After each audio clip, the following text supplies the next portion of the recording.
अस्सलाम वालेकुम व्यूअर्स, मैं गुलाम दस्तगीर हूँ और आप मेरा यूट्यूब चैनल क्राइम डायरीज़ देख रहे हैं। फैसलाबाद से मुतल्लक आपको एक अफसोसनाक खबर से आगाह करता चलूँ।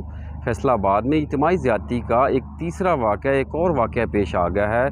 समुंदरी के इलाका में एक 16 साल लड़की घर से दवाई लेने गई है तो उसको 3 ओबाश लड़कों जैन, मुगीस और उसके एक साथी ने अगवा करके उसको इज्तिमाई ज़्यादती का निशाना बना दिया है। इत्तला मिलने पर पुलिस मौका पे पहुंची है। पुलिस की जानब से मुकदमा दर्ज करके तीनों मुल्ज़मान को गिरफ़्तार कर लिया गया है। मुल्ज़मान पर इल्ज़ाम है कि उनकी जानब से 16 साल लड़की के साथ ना सिर्फ अगवा करके ज़्यादती की गई बल्कि उसकी नाजेबा वीडियो भी बनाई गई। यूथ जो है वो बेरारवी का शिकार हो रही है, जो एक अफसोसनाक अमर है, जिनकी असलाह की ज़रूरत है। फैसलाबाद में ये इज्तिमाई ज़्यादती का तीसरा वाक़या जो है गुज़श्ता तकरीबन 15 रोज़ के दौरान जो है पेश आ गया है।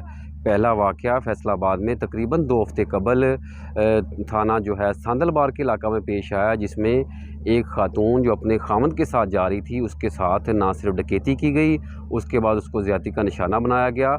इन दरिंदों को आईजी पंजाब के अहकामात पर और सिटी पुलिस फैसलाबाद के अहकामात पर गिरफ़्तार कर लिया गया। इसके बाद दूसरा वाक़या थाना सदर फैसलाबाद के इलाके में पेश आया, जहाँ पर एक ख़ातून जो घरेलू मुलाज़मा थी उसको भी मुख्तलिफ़ जो झांसा है वो दे के उसको भी ज़्यादती का निशाना बना दिया गया। पुलिस ने उन मुल्ज़मान को भी गिरफ़्तार कर लिया है।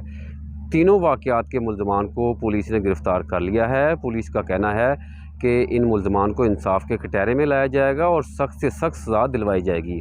व्यूअर्स, इस तरह के वाक़यात और इसके अलावा आप दीगर ख़बरों से आगाह रहने के लिए हमारे यूट्यूब चैनल क्राइम डायरीज़ को सब्सक्राइब कर लें ताकि आपको मज़ीद अपडेट्स मिलती रहें।